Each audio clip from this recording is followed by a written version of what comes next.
Bienvenidos una vez más a mi canal, esto es Ciencias Sociales con Brenda Mendizábal y el día de hoy hablaremos de un tema muy importante, una nueva forma de pensar nacida en el siglo XV, el humanismo.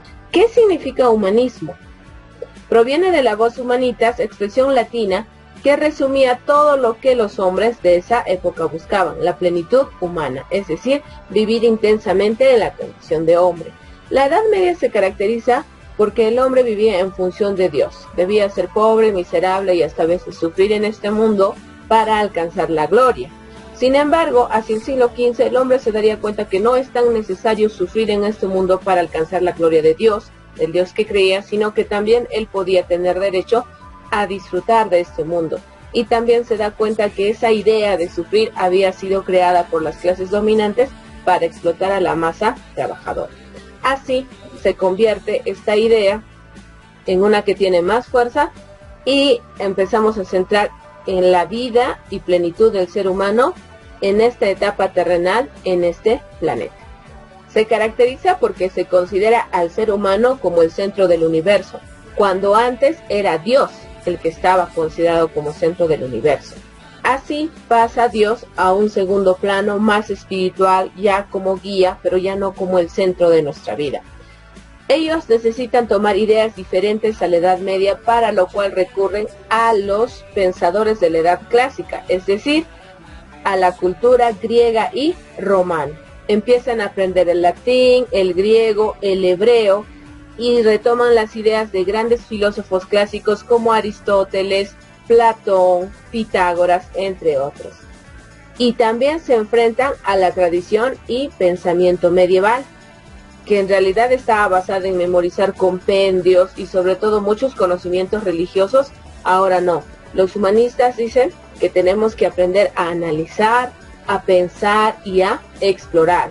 En cambio, en la Edad Media la educación era memorística y todo se tenía que aceptar de tal manera que la persona no la dejaban pensar. Ahora sí se acepta que las personas investiguen, curiosen, piensen y se den la libertad también de comparar si un conocimiento podía ser considerado válido o no. Sabemos que por historia no nacen las cosas de la noche a la mañana, entonces aquí vamos a citar a los precursores del humanismo. ¿Qué es precursor, profesora? Precursor es la persona que va antes del curso, es decir, antes de los hechos. Estas personas son las que darían el nacimiento al humanismo, los pioneros en dar las ideas novedosas de esta nueva corriente de pensadores. Los precursores del humanismo aparecen durante el siglo XIV y se caracterizan porque escribían siguiendo cánones de la sociedad antigua clásica, donde exaltan a la razón humana, al pensamiento, a la criticidad, esto en contraposición contra el dogmatismo que establecía la Edad Media. Dentro de sus principales exponentes tenemos a Dante Alighieri, Francisco Petrarca y Giovanni Boccaccio. Dante Alighieri es un célebre poeta florencio que estudia mucho poemas latinos y se le reconoce por la obra literaria La Divina Comedia, obra que narraría el viaje de Dante por los 9 círculos del inframundo que iban desde el purgatorio hasta el infierno, guiados por Virgilio. Una obra muy interesante que se lee hasta hoy en día. También hablamos de Francisco Petrarca. Él fue un estudioso de los manuscritos antiguos greco-romanos, ya que según él, para alcanzar la pureza literaria, era necesario retomar aquellas obras clásicas del mundo antiguo. Y finalmente presentamos a Giovanni Boccaccio, que tuvo un gran interés en el conocimiento y la divulgación de los textos antiguos. Así él se convierte en un promotor de los escritores clásicos. Su obra más destacada fue el Decameron, la cual describe la peste negra que asoló Florencia. Recuerden que precursores significa antes del curso, antes de los hechos, y son los que siembran estos nuevos ideales. Y ha pasado su tiempo, nacen los grandes humanistas. Dentro de ellos destacan Leonardo da Vinci, Erasmo de Rotterdam, Nicolás Maquiavelo y Tomás Moro. Hablemos de Leonardo da Vinci. Él nació en 1452 en la misma ciudad que lleva su nombre. Y si bien lo conocemos por ser un gran pintor a través de la historia, en realidad él fue más un científico, curioso e investigador. se le reconocen muchos aparatos militares, prototipos voladores. Asimismo analizó el ojo, la luna, las mareas, etc. Una de sus obras más resaltantes es la que tengo aquí atrás, que es El hombre de Vitruvio. Fue uno de sus dibujos que reflejan sus estudios de anatomía y el gran sentido de la observación que él tenía. Erasmo de Róterdam también fue un gran intelectual, conocido como el príncipe de los humanistas debido a su gran lucha como difusor del humanismo. Trató de conciliar ese dogma cristiano con la sabiduría clásica. Lo hace en su obra Elogio a la locura, en la cual también critica mucho la corrupción de la Iglesia, que por un lado dictaba las leyes, las normas morales, y por el otro, sin embargo, era una institución que estaba llena de corrupción. Se considera que sus obras fueron tomadas para la reforma protestante contra la Iglesia corrupta de aquel entonces, a la cual él, sin embargo, nunca se adhirió. ¿Recuerdan frases como el fin justifica los medios? Las personas ofenden más a los que aman que a los que temen. Pocos ven lo que somos, pero todos ven lo que aparentamos. Todas estas frases presentes hasta el día de hoy fueron dichas por Nicolás Maquiavelo, quien es considerado creador de la ciencia política moderna en su obra más importante, El Príncipe, donde analiza las distintas formas de gobierno, así como los métodos para llegar al poder. Y también métodos muy drásticos, impositivos y dictatoriales que servirían para conservar ese poder. De ahí su frase, el fin justifica los medios. Justificaba matanzas, asesinatos, conspiraciones, entre otros. Uno de sus aportes más polémicos es separar radicalmente el campo de la política del ámbito de la moral y justificar muchas acciones que hoy no serían valederas para la mayoría de la población. Tomás Moro fue un diplomático inglés, de hecho fue canciller de Inglaterra bajo el reinado de Enrique VIII. Cuando éste se divorcia, él se opone. Así el rey decide procesarlo y ejecutarlo. En su obra se reconoce una gran reflexión de la sociedad y cómo la propiedad privada influía en la desigualdad de las clases sociales. Así, en su obra Utopía, él describía el ideal de una sociedad donde no haya desigualdades económicas, que obviamente se originan con el sistema liberal de la propiedad privada. Como ustedes pueden observar en el mapa, el pensamiento humanista nace en Italia y se va expandiendo a lo largo de la Europa medieval. Existen antecedentes de que los centros como Florencia, Bolonia, París, Toledo, Salamanca son centros artísticos porque los humanistas a través de su arte era que también expresaban sus ideas. Hoy estamos año 2020 y la impresión de documentos es realmente rápida. La tecnología ha avanzado tanto que hasta tenemos impresoras en 3D. Pero hace 500, 600, 700 años esto no era así. De hecho, antes de la invención de la imprenta, los libros se hacían a mano.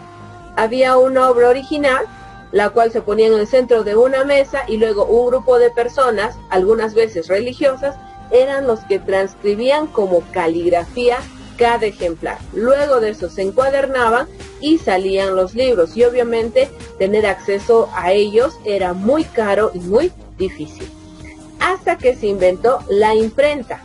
De hecho, la imprenta tiene sus primeros antecedentes en China ya en el siglo X, pero llega a Europa recién hacia el siglo XIV-XV, gracias a la labor del impresor alemán Johannes Gutenberg, a quien se le considera el inventor de la imprenta, pero en Europa. Esto permitió ahorrar tremendamente el tiempo en comparación a hacerlos a mano y a poder tener una producción intelectual más fluida y en mayor cantidad, de tal manera que la información llegara a muchas más personas a bajos precios. ¿Y cómo funcionaba la imprenta de aquel entonces?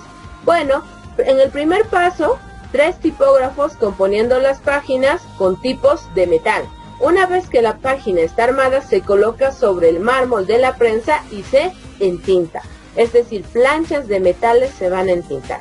La hoja de papel se sujeta sobre el tímpano de la prensa, como pueden ver en el paso número 2. Y luego nos vamos al tercer paso, donde la prensa se pliega sobre la página armada. Con una palanca se hace bajar la prensa para que los tipos de metal impriman el papel. Y así se ahorraba mucho tiempo. Posteriormente la imprenta se iría perfeccionando hasta llegar a nuestro presente, donde tenemos ya impresoras láser, a tinta, cera e inclusive en 3D. Interesante, ¿verdad? Y se dan cuenta cómo van evolucionando los inventos de siglo en siglo. Pero en aquel entonces esto era el mayor avance y de hecho constituyó una revolución en cuanto al acceso al conocimiento se refiere. Y eso ha sido nuestra clase de hoy. Yo soy la doctora Brenda Salas Mendizábal y hemos hablado del humanismo. Resumen. El humanismo se refiere a una corriente filosófica en la cual dejamos en un segundo plano a esta presencia divina para considerar al hombre como centro del mundo y sobre todo que ya no sea necesario que nosotros suframos en este mundo para alcanzar la gloria, sino que también podamos disfrutar. Asimismo se dejan de lado los dogmas religiosos y el conocimiento a rajatabla y los intelectuales de aquella época buscarían el análisis, la exploración, la investigación como principales fuentes de conocimiento verdadero. Se retoma también los conocimientos del mundo clásico como base de esta nueva corriente filosófica. Pero esta corriente no se daría de un día para otro, así hablamos de los precursores, es decir, las personas que dieron las ideas iniciales como Dante Alighieri, Francisco Petrarca, Giovanni Boccaccio, y ya cuando el humanismo se sienta con fuerza, tenemos grandes representantes como Leonardo da Vinci, Erasmo de Rotterdam, Tomás Moro y Nicolás Maquiavelo. Maquiavelo, profesora, se parece a maquiavélico porque efectivamente su obra es tan polémica al decir que el fin justifica los medios o al decir que el ser humano es malo por naturaleza y que la sociedad es quien trata de frenar esa maldad. La palabra maquiavélico tiene como origen su apellido al describir a una persona muy egoísta que para lograr hacer algo se vale de cualquier cosa, sea el ilegal o sea legal, y que también puede trascender los límites de la moralidad con tal de alcanzar aquello que quiere. A esa persona se le llama maquiavélica y ese adjetivo viene de Nicolás Maquiavelo y sus ideas.